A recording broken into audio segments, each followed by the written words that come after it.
আমরা মাঝে মাঝেই শুনি আপনারাও এনবিআরের কাছে থেকে টাকা পান, এনবিআরই শুধুমাত্র রাজস্ব বাবদ আপনাদের কাছে থেকে টাকা আদায় করে না এবং সেই টাকা দিতে দিতে গিয়ে এনবিআরের কাছে আপনাদের পাওনা আছে। এই বিষয়টা কি আসলে? এটা একটা খুব আমি দীর্ঘদিন যাবত এই বিষয়ে কথা বলে আসছি, কিন্তু কোনো সমাধান পাই নাই, আদৌ পাবো কিনা জানি না। বিষয়টা হচ্ছে যে আপনি যদি দেখেন আমাদের কাছ থেকে এআইটি নেওয়া হয়, অ্যাডভান্স ইনকাম ট্যাক্স, আমাদের রপ্তানির উপরে, সরাসরি রপ্তানির উপরে প্রসিডিউরালাইজ হলে পরে 1% কেটে নেয়। তো যখনই আপনি অ্যাডভান্স ইনকাম ট্যাক্স নেন, এটার নিয়ম হলো, এটা মূল চেতনাই হচ্ছে, মৌলিক চেতনাই হচ্ছে যে আমি যখন রিটার্ন দাখিল করব তখন আমার যা ট্যাক্স হবে, যদি বেশি নিয়ে থাকেন তাহলে বাড়তিটা আমাকে ফেরত দিবেন, আর যদি কম হয়ে থাকে তাহলে বাকি বাড়তি যেটা আমি দিব। এখন আজকে যদি ঘটনা এরকম ঘটতো যে আমার কাছে আমি যা 12% হারে, আমার কর্পোরেট ট্যাক্স হার হলো 12%, এই 12% হারে ওনারা আমার কাছ থেকে সে একটা অ্যামাউন্ট, 12% তো আপনার লাভের, প্রফিটের, আমি যা প্রফিট করব তার 12% আমার কর্পোরেট ট্যাক্স। তাইলে সে মনে করেন আমার যে টাকাটা ওনারা নিলেন অ্যাডভান্স, তাতে গিয়ে যদি দেখা যায় 12% হারে এর চেয়ে বেশি প্রাপ্য হয়েছেন, তাহলে কি ওনারা আমাকে ছেড়ে দিতেন? বাকিটা কিন্তু নিতেন। এখন আমি যখন প্রাপ্য হইলাম তখন কিন্তু ওনারা ফেরত দিচ্ছেন না, আবার পরবর্তী বছরের জন্য নাইলে রিজার্ভ রাখবেন সেটাও রাখছেন না, অথবা অন্য কোথাও আমার কাছে তারা প্রাপ্য হয়েছেন সেখানে অ্যাডজাস্টমেন্ট করবেন সেটাও করেন না। এটাকে কি বলবেন? লুটপাট। এটাকে লুটপাট বা জোরপূর্বক আমার কাছ থেকে নিয়ে নেওয়া, এছাড়া তো এটা আর কিছু না। এনবিআর এই কাজটাই করছে এবং আমি মনে করি তা আইন দ্বারা তারা অ্যাডজাস্টমেন্ট বা ফেরতের বিষয়টাকে রহিত করে রেখেছে, যেটাকে আমি কালো আইন বা বেআইনি বলি। এটা পরিবর্তন। এবার আমি একটু উদাহরণ দিই। মনে করেন আমার 1 কোটি টাকা প্রফিট হয়েছে, আমার কাছ থেকে আমার 100 কোটি টাকা রপ্তানি হয়েছে, 1% হারে ওনারা 1 কোটি টাকা আমার এআইটি নিলেন।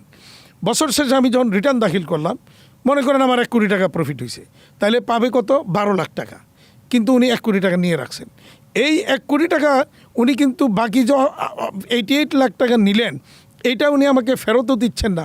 অথবা আমার মনে করেন আরেকটা জায়গায় আমার কাছে ওনারা দাবি করে, যেমন মনে করেন আমার ব্যাংকে আমার যে রপ্তানি করি, এই রপ্তানির বিপরীতে সিকিউরিটি ডিপোজিট হিসাবে ব্যাংক একটা টাকা আমার কাছ থেকে কেটে নিয়ে ওইটা এফডিআর করে। এফডিআর উপরে 10% সোর্সে ট্যাক্স কেটে রাখার বিধান এনবিআরের। এখন আমি যখন বছর শেষে রিটার্ন দাখিল করতে গেলাম, দেখা গেলো ওইটার উপরে 27.5% ট্যাক্স দিতে হবে, তাহলে বাকি 17.5% ওনারা আমার কাছে ডিমান্ড করছেন। আমি যখন বলছি ওই যে আমার কাছ থেকে ওখানে 88 লাখ টাকা আছে, ওইখান থেকে এটাকে অ্যাডজাস্ট করবে না।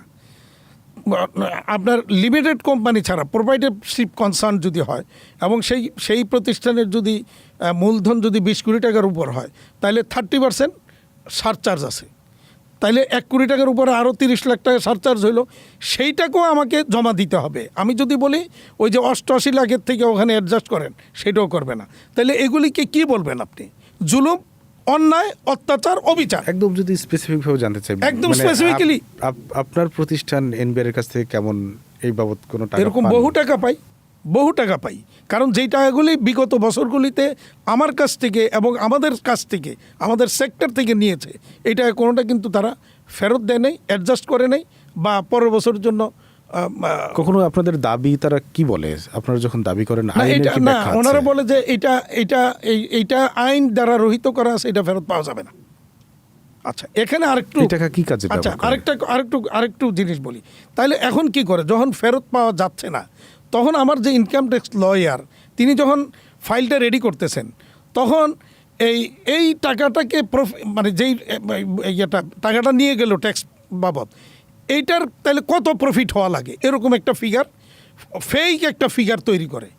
সে মনে করেন এই টাকাটা অ্যাডজাস্ট করার লেগে, সে মনে করেন 1 কোটি টাকা অ্যাডজাস্ট করতে হলে 12% ট্যাক্স আরে 8 কোটি বা 8.5 কোটি টাকার মতো আমার প্রফিট দেখাইতে হবে।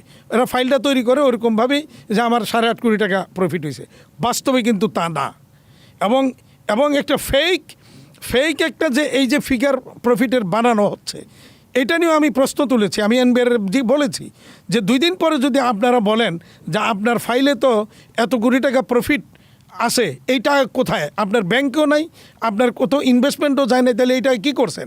তাহলে বিদেশ পাচার করেছেন? এটার উত্তর তখন আমি কি দিব?